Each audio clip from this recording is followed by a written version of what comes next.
तो दोस्तों मैं हूं लोकेंद्र मिश्रा और आप सबका स्वागत है आज की इस क्लास में।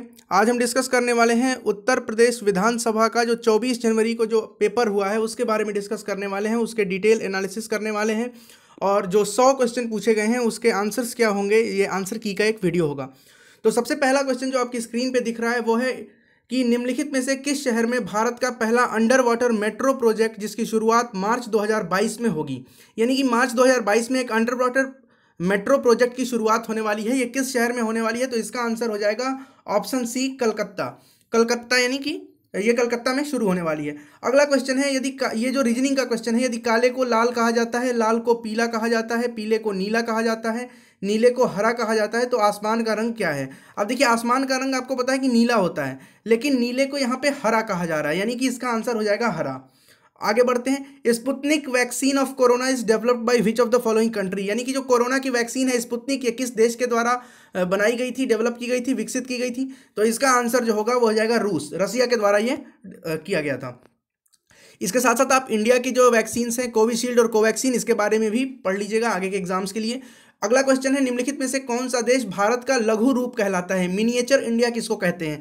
तो मिनिएचर इंडिया जो कहते हैं वो मॉरिशस को कहते हैं। Mauritius is known as miniature India. अगला है क्वेश्चन नंबर 5, नीति आयोग से क्वेश्चन है ये। क्वेश्चन है, NITI Aayog has launched which programme to initiate transformation in the education and health sector with state governments. तो इसका जो आंसर हो जाएगा वो हो जाएगा 7 प्रोग्राम, यानी ऑप्शन जो है सी इसका करेक्ट आंसर हो जाएगा क्वेश्चन नंबर 5 का। आगे बढ़ते हैं, क्वेश्चन नंबर 6 की तरफ चलते हैं। क्वेश्चन नंबर 6 है कि प्रमुख गरीबी निवारण पहल जीविका से संबंधित पहलू कौन सा है? जीविका से संबंधित पहलू कौन सा है? 4 ऑप्शन हैं आपके पास। इसका जो करेक्ट आंसर हो जाएगा वो होगा आजीविका प्रोत्साहन, यानी कि livelihood promotion, option C. Question number 7वां है कि निम्नलिखित में से किस वर्ष में परंपरागत कृषि विकास योजना की शुरुआत कब की गई थी? ये क्वेश्चन पूछा है और 4 ऑप्शन से इसका जो करेक्ट आंसर है वो है 2015। 2015 से PKVY योजना जो है इसकी शुरुआत की गई थी। अगला क्वेश्चन है, प्री कैम्ब्रियन युग की चट्टानें कहाँ पाई जाती हैं? Rocks of Precambrian era are found at. इसका जो करेक्ट आंसर हो जाएगा दोस्तों वो ऑप्शन ए होगा और वो होगा अरावली। अरावली की जो चट्टानें हैं उसको प्री कैम्ब्रियन युग की चट्टानें वहां पे मिलती हैं। Which of the following states was first establish Panchayati Raj? अच्छा क्वेश्चन है और आसान सा क्वेश्चन है कि पंचायती राज की शुरुआत सबसे पहले किस राज्य में हुई थी? तो आपको याद होगा राजस्थान के नागौर जिले में इसकी शुरुआत हुई थी, नागौर में हुई थी, सॉरी, राजस्थान के नागौर नामक स्थान पर हुई थी इसकी शुरुआत। तो आंसर हो जाएगा राजस्थान। विच of the following peasant movement was directly influenced by non cooperation movement, यानी कि असहयोग आंदोलन से प्रभावित होने वाला इसमें से कौन सा आंदोलन है जो असहयोग आंदोलन से प्रभावित था? किसान आंदोलन, खेड़ा का किसान आंदोलन, चंपारण का किसान आंदोलन, रायबरेली एवं फैजाबाद का किसान आंदोलन और बारडोली का किसान आंदोलन। इसका जो आंसर होगा वो सी होगा। रायबरेली और फैजाबाद में जो किसानों का आंदोलन हुआ था वो 1920 और 22 के असहयोग आंदोलन से प्रभावित था। क्वेश्चन नंबर 11 की तरफ बढ़ते हैं। निम्नलिखित में से क्वेश्चन में आपको दिखाता हूं, ये क्वेश्चन है, निम्नलिखित में से किस वर्ग के वरिष्ठ नागरिकों के लिए केंद्र सरकार द्वारा राष्ट्रीय वयोश्री योजना प्रारंभ की गई है? राष्ट्रीय वयोश्री योजना जो है ये किसके द्वारा प्रारंभ की गई है? तो ये इसका आंसर हो जाएगा बीपीएल। किस वर्ग के वरिष्ठ? तो बीपीएल जो है, बीपीएल वर्ग के जो लोग हैं, यानी कि बिलो पॉवर्टी लाइन, गरीबी रेखा से नीचे के जो वृद्ध नागरिक हैं, उनके लिए सरकार ने, केंद्र सरकार ने राष्ट्रीय वयोश्री योजना की शुरुआत की है। प्रश्न संख्या 11 का उत्तर हो जाएगा आंसर सी। आगे बढ़ते हैं क्वेश्चन नंबर 12 की तरफ। 12वां क्वेश्चन जो है ये पूछा है कि इंडियन नेशनल कांग्रेस, भारतीय राष्ट्रीय कांग्रेस ने किस अधिवेशन में पूर्ण स्वराज का प्रस्ताव अंगीकृत किया था? करेक्ट आंसर हो जाएगा लाहौर। 1929 में कांग्रेस का लाहौर में जो अधिवेशन हुआ था जवाहरलाल नेहरू की अध्यक्षता में, उसमें यह निर्णय लिया गया था। प्रश्न संख्या 13 की तरफ बढ़ते हैं। कंजली आर्द्र भूमि किस राज्य के क्षेत्र में स्थित है? मतलब किस राज्य में कंजली आर्द्र भूमि, कंजली वेटलैंड है, ये कहाँ पे स्थित है? इसका आंसर हो जाएगा पंजाब। पंजाब में स्थित है, ऑप्शन ए करेक्ट हो जाएगा। प्रश्न संख्या 14 देखिए, ये जो क्वेश्चन है ये रीजनिंग का क्वेश्चन है, ये मैं डिस्कस करना वैसे चाह नहीं रहा हूं, फिर भी देख लेते हैं एक बार। प्रश्न चिन्ह को प्रतिस्थापित कीजिए एवं दी गई आकृति श्रेणी को पूर्ण कीजिए। तो आपको यहाँ पे दिमाग लगाना है कि कौन सा करेक्ट आंसर होगा। मैं आपको आंसर बता देता हूँ, इसका आंसर हो जाएगा आंसर सी। आगे बढ़ते हैं, प्रश्न संख्या 15 नंबर का जो क्वेश्चन है ये पूछता है, भारत में किस वर्ष में योजना आयोग की स्थापना, प्लानिंग कमीशन की स्थापना कब की गई थी? सन 1950 में की गई थी। इसका आंसर हो जाएगा ए। प्रश्न संख्या 16 है, विच of the following is a non conventional energy resource. गैर पारंपरिक ऊर्जा का स्रोत कौन सा है? तो पवन ऊर्जा जो है ये गैर पारंपरिक है, विंड एनर्जी इसका आंसर हो जाएगा। आगे बढ़ते हैं प्रश्न संख्या 17 की तरफ। प्रश्न संख्या 17 कहता है शुंग राजवंश का अंतिम शासक कौन था? तो इसका आंसर हो जाएगा देवभूति। देवभूति जो था वो अंतिम शासक था। प्रश्न संख्या 18, निम्नलिखित में से किसने नालंदा बौद्ध विहार का निर्माण किया था? तो नालंदा बौद्ध विहार का निर्माण करने वाले थे कुमारगुप्त प्रथम, इसका आंसर हो जाएगा C. Question number 19, which city the Dharavi slum is located, यानी कि जो धारावी मलिन बस्ती है वो कहाँ पे है? अभी ये हाल फिलहाल में कोरोना के समय में काफ़ी चर्चा में रही ये बस्ती, ये मुंबई में ये बस्ती है और ये सबसे बड़ा स्लम एरिया है और यहाँ पे कोरोना वायरस बहुत ही तेजी से फैला था, इसलिए ये क्वेश्चन पूछा गया। प्रश्न संख्या 19 का आंसर हो जाएगा बी, मुंबई। प्रश्न संख्या 20 पूछ रहा है, निम्नलिखित में से किस राजवंश ने वैष्णव धर्म को संरक्षण प्रदान किया था? तो वैष्णव धर्म को संरक्षण प्रदान करने वाला जो इसमें से आंसर होगा वो गुप्त वंश हो जाएगा, ऑप्शन सी। प्रश्न संख्या 21, उच्चतम न्यायालय के न्यायाधीशों की सेवानिवृत्ति की आयु क्या है? जो सुप्रीम कोर्ट में जो जज होते हैं वो 65 वर्ष की आयु में रिटायर होते हैं, तो इसका आंसर होगा ऑप्शन सी, 65 वर्ष। 22, which of the following is largest coal field of India. निम्नलिखित में से कौन सा भारत का सबसे बड़ा कोयला क्षेत्र है? भारत का जो सबसे बड़ा कोयला क्षेत्र है इनमें से वो है झरिया। झरिया जो है ये झारखंड में स्थित है और इसका आंसर हो जाएगा झरिया। आगे बढ़ते हैं प्रश्न संख्या 23, ये रीजनिंग का क्वेश्चन है, ये आपको खुद से करना होगा, मैं जीएस के क्वेश्चंस को डिस्कस कर रहा हूं यहाँ पे, हालांकि इसका आंसर जो है वो ऑप्शन सी हो जाएगा। आगे बढ़ते हैं प्रश्न संख्या 24, 1857 की क्रांति का सबसे सर्वाधिक दुष्प्रभाव क्या था? ऑप्शन ए, हिंदू और मुसलमानों के बीच सांप्रदायिक विभाजन में वृद्धि, कंपनी से क्राउन को शक्ति का स्थानांतरण, सेना की चौकसी में वृद्धि, स्थानीय राजाओं के शासन में महत्व कम हुआ। इसका जो करेक्ट आंसर होगा वो transfer of power from company to crown, यानी कि कंपनी के पास जो शक्ति थी ईस्ट इंडिया कंपनी की वो लेकर के क्राउन यानी कि ब्रिटेन के, आप समझिए एक तरह से पार्लियामेंट और ब्रिटेन की जो राजा रानी है उनके अधीन हो गया था इंडिया का सारा जो रूल था। क्वेश्चन नंबर 25 की तरफ बढ़ते हैं। कौशल महाजनपद का कैपिटल क्या था? कौशल महाजनपद की राजधानी क्या थी? तो कौशल की राजधानी थी श्रावस्ती। प्रश्न संख्या 26 पूछा है कि सिल्क वॉर्म्स के रियरिंग को क्या कहते हैं? तो इसका रिलेटेड हो जाएगा सेरिकल्चर, ऑप्शन ए इसका करेक्ट आंसर है। आगे बढ़ते हैं प्रश्न संख्या की तरफ। तो ये क्वेश्चन नंबर 27 आपकी स्क्रीन पे है। क्वेश्चन में पूछा है कि भूपर्पटी में सर्वाधिक बहुलता में भार द्वारा उपस्थित तत्व, यानी कि मास के रेस्पेक्ट में अगर बात करें तो सबसे ज्यादा एबंडेंट एलिमेंट कौन सा है अर्थ के क्रस्ट में? इसका आंसर हो जाएगा ऑक्सीजन और आपका ऑप्शन है सी। प्रश्न संख्या 28 में आपको मैच करना है कि इसमें से कौन सा करेक्ट मैच नहीं है। तो देखिए विटामिन B12 बेरी ये गलत है, आपका जो ऑप्शन बी है वो गलत है, बाकी सारा का सारा सही है। प्रश्न संख्या 29, प्रत्यावर्ती धारा को दिष्ट धारा में परिवर्तित करने की युक्ति क्या है? तो रेक्टिफायर लगा करके अल्टरनेटिंग करंट, एसी करंट को डीसी करंट में बदलने के लिए रेक्टिफायर का यूज किया जाता है। डीसी को एसी में के लिए क्या किया जाता है ये कमेंट करके आप बताएंगे। प्रश्न संख्या 30 में बढ़ते हैं। स्टील की मिश्र धातु का उपयोग ऑटोमोबाइल के पार्ट्स जैसे एक्सल और बॉल बियरिंग बनाने में किया जाता है, वो किस चीज का बना होता है? तो क्रोमियम स्टील का बना होता है, ऑप्शन बी करेक्ट आंसर। प्रश्न संख्या 31, in which age the stupa of Nagarjuna was built. Nagarjuna स्तूप का निर्माण किस युग में हुआ था? तो 31वां जो प्रश्न है, नागार्जुन स्तूप का निर्माण यह हुआ था कुषाण वंश के समय में, तो कुषाण युग हो जाएगा इसका आंसर। आगे बढ़ते हैं प्रश्न संख्या 32 की तरफ। क्वेश्चन नंबर 27 तो हमने डिस्कस कर लिया, हाँ 32 नंबर क्वेश्चन ये रहा। प्रेसिडेंट्स रूल, राष्ट्रपति शासन जो होता है वो किस अनुच्छेद, यहाँ पे पूछा है किस अनुच्छेद के अंतर्गत लागू किया जाता है?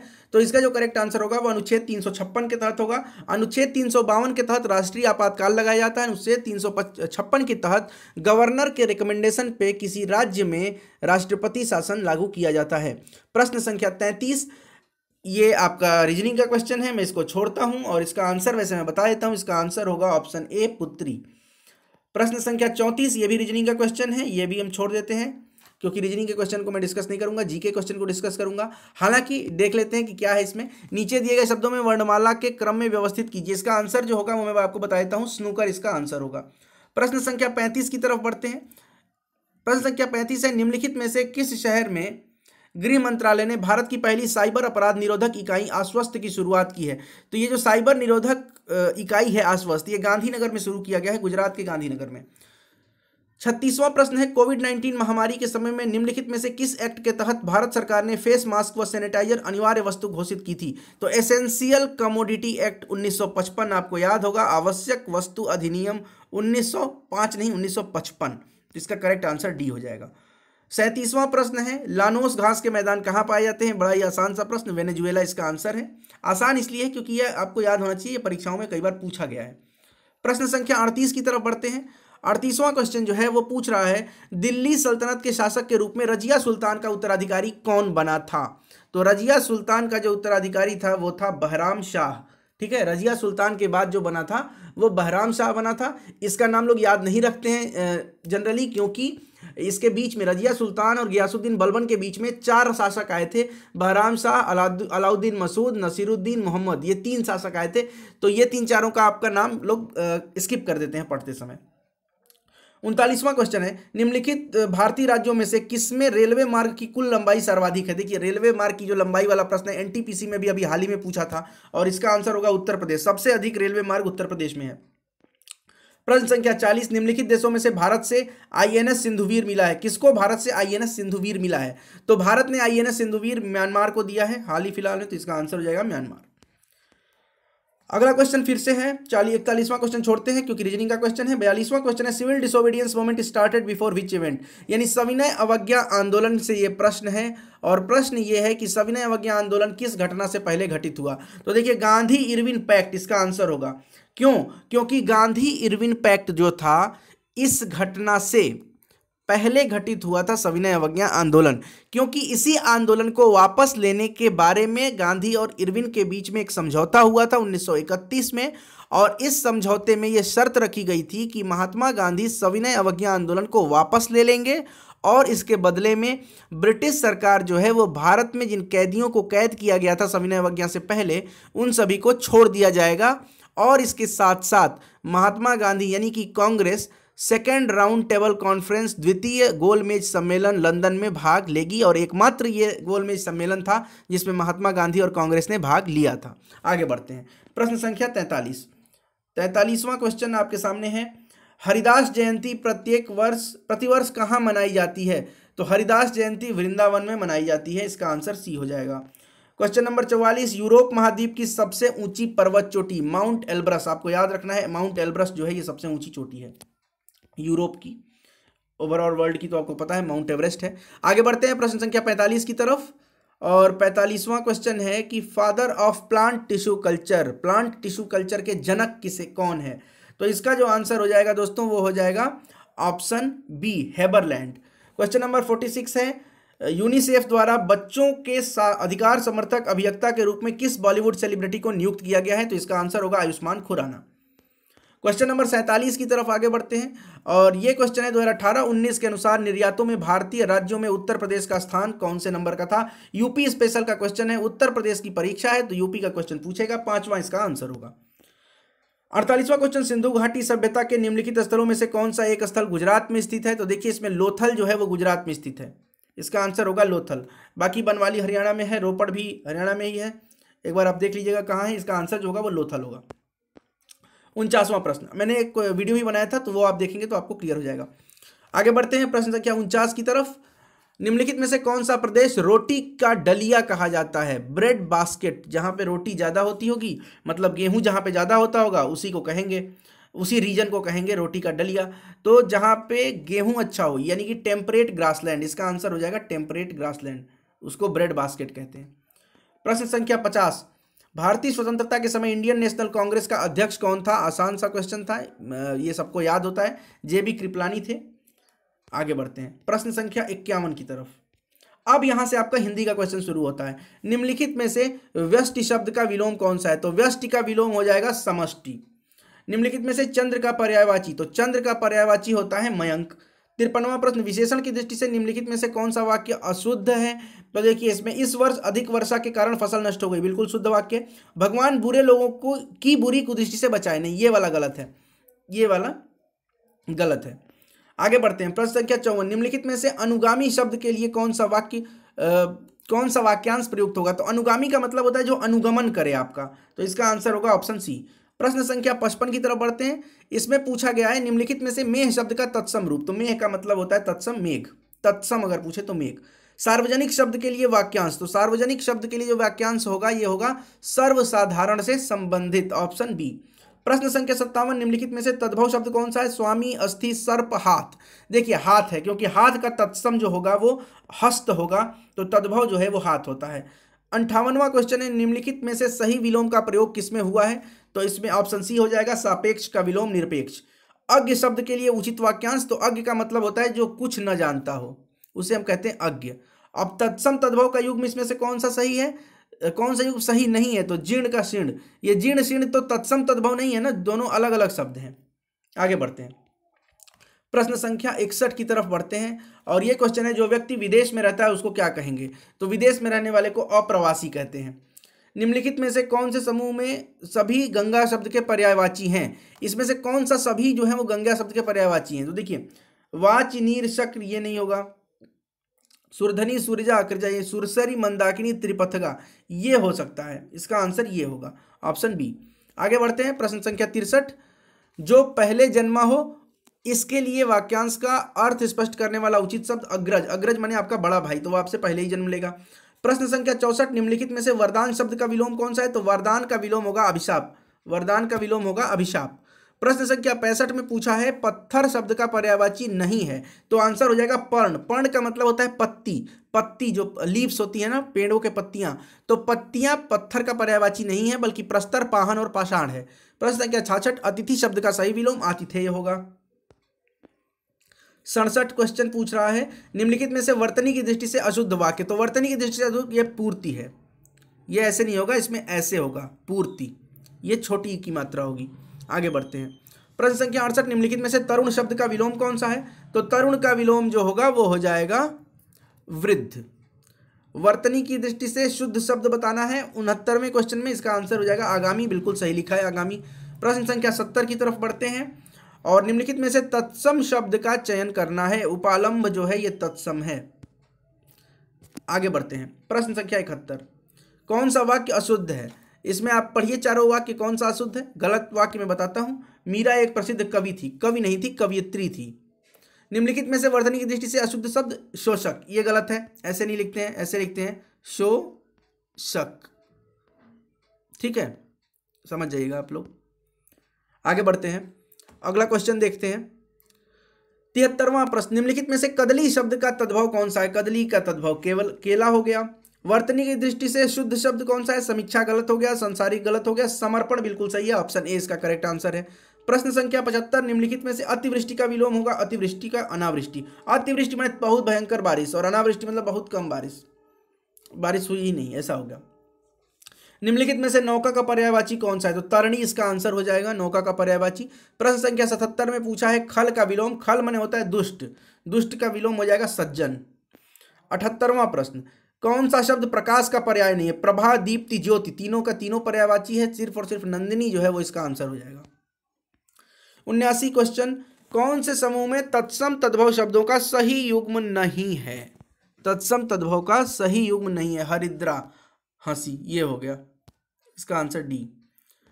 अगला क्वेश्चन है, निम्नलिखित में से वर्तनी की दृष्टि से शुद्ध शब्द कौन सा है? परिमार्जित बिल्कुल सही लिखा गया है, बाकी सब गलत लिखा गया है। पड़ोसी देखिए कैसे लिखा है, परिश्रम लिखा है, परिषद में भी हलंत नहीं लगाया है। प्रश्न संख्या 81 की तरफ, 81वां प्रश्न है, कटि और श्रोणि शब्द निम्नलिखित में से किस अंग के पर्यायवाची है? तो कटि और श्रोणि कमर को कहते हैं, कमर को कहते हैं कटि। 82वां प्रश्न, निम्नलिखित में से कौन सा शुद्ध वाक्य है? कितना गठित शरीर है, बिल्कुल गलत है। राजा दशरथ के 4 पुत्र और 1 पुत्री थे, यह भी गलत है, लिखना मतलब इसमें सेंटेंस गलत है। टेलीफोन का आविष्कार किसने किया? प्रश्नवाचक चिन्ह, बिल्कुल सही है, 82वां इसका आंसर हो जाएगा सी। कौन सा तद्भव तत्सम का अनुपयुक्त युग्म है, माने जो सही नहीं हो? तो इसका आंसर होगा दिया, सलाई और माचिस, ये गलत है। 84, आदि से अंत तक निम्नलिखित में से कौन सा? आद्योपांत, आद्योपांत माने आदि से लेकर अंत तक। निम्नलिखित में से शेर का पर्यायवाची कौन सा नहीं है? मृगराज, हस्ती, नाहर, शार्दुल। हस्ती जो इसका होगा वो होगा। 85वां जो क्वेश्चन है इसका आंसर हो जाएगा हस्ती। हस्ती माने होता है हाथी, तो हाथी नहीं, मृगराज, शार्दुल और नाहर ये तीनों के तीनों शेर के पर्यायवाची हैं। क्वेश्चन नंबर 86 की तरफ, और ये क्वेश्चन कह रहा है निम्नलिखित में से किस युग्म में सही विलोम शब्द का प्रयोग नहीं हुआ है? जय विजय। जय विजय विलोम थोड़ी ना है, जय का मतलब भी जीत होता है, विजय का मतलब भी जीत होता है, तो ये गलत हो गया, यही इसका आंसर होगा। 87 नंबर क्वेश्चन, निम्नलिखित में से तत्सम शब्द कौन सा है? व्याघ्र, बाजा, बिजली, बात। तत्सम एक ही दिख रहा है, व्याघ्र, व्याघ्र माने बाघ। आगे बढ़े। 88वां नंबर, कौन सा विलोम शब्द, विलोम युग्म सही नहीं है? देखिए विलोम पर्यायवाची बहुत पूछा है, वाक्यांश के लिए एक शब्द पूछा है, और अशुद्ध और शुद्ध वाक्य पूछा है, अशुद्ध शुद्ध वर्तनी पूछी है, तो इस तरह से आपको याद रहना चाहिए। 88 क्वेश्चन जो है, कौन सा विलोम युग्म सही नहीं है? तो इसका आंसर होगा दिवा, दिवा और दिन, ये गलत हो गया। क्वेश्चन नंबर 89, दुर्लभ शब्द का के लिए उचित वाक्यांश कौन सा होगा? दुर्लभ माने जिसे पार करना कठिन हो, ऑप्शन डी हो जाएगा इसका आंसर। प्रश्न संख्या 90, किस विकल्प में सभी शब्द शुद्ध हैं? देखिए इसमें सभी शुद्ध होने चाहिए। अब देखिए यहाँ पे नाव गलत हो गया, यहाँ पे यही गलत हो गया, तो ये गलत है। इसका करेक्ट आंसर हो जाएगा आपका ए, दुस्साध्य, त्रैमासिक, तिलांजलि और द्वंद्व। प्रश्न संख्या 91, निम्नलिखित में से कौन सा शब्द बिजली का पर्याय नहीं है? बिजली का पर्याय तड़ित, चपला और सौदामिनी, तीनों के तीनों पर्याय हैं। श्लाघा जो है करेक्ट आंसर। किस विकल्प में तत्सम तद्भव, तत्सम शब्द का तद्भव नहीं है? रागी, रानी, श्रृगाल, सियार, स्पर्श, छूना, श्रेष्ठी, सेठ। स्पर्श, छूना, ये गलत हो गया। क्वेश्चन नंबर 93, निम्नलिखित में से कौन सा ईश्वर का पर्यायवाची शब्द नहीं है? जगदीश, देवराज, प्रभु, परमात्मा। बताइए इसमें से क्या आंसर होगा? देवराज हो जाएगा। देवराज माने होता है देवताओं का राजा, ईश्वर का पर्यायवाची मतलब परमात्मा, प्रभु, जगदीश सब चलेगा। क्वेश्चन नंबर 94, किस वाक्यांश के लिए सही शब्द नहीं लिखा गया है? जिसके प्रति गहरा लगाव हो विरक्त, बिल्कुल गलत है, जिसके प्रति लगाव हो ही नहीं उसको विरक्त कहते हैं। क्वेश्चन नंबर 95, निम्नलिखित में से कौन सा वाक्य अशुद्ध है? आपके प्रश्न का समाधान मेरे पास है। ठीक है, एक स्टेटमेंट ये हो गया, ये तो सही लग रहा है। वह प्रातः काल टहलता है, नहीं।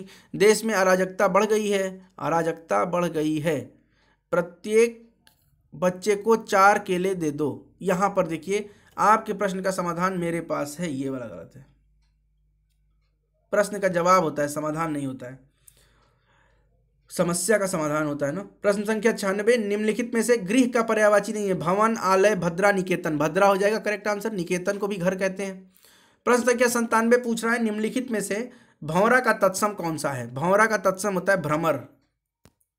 प्रश्न संख्या 98, निम्नलिखित में से कौन सा वाक्य अशुद्ध है? अब देखिए यहाँ पे अशुद्ध कौन सा है आपको ये बताना है। गेंद का आकार गोल है, चलिए ये तो सही है।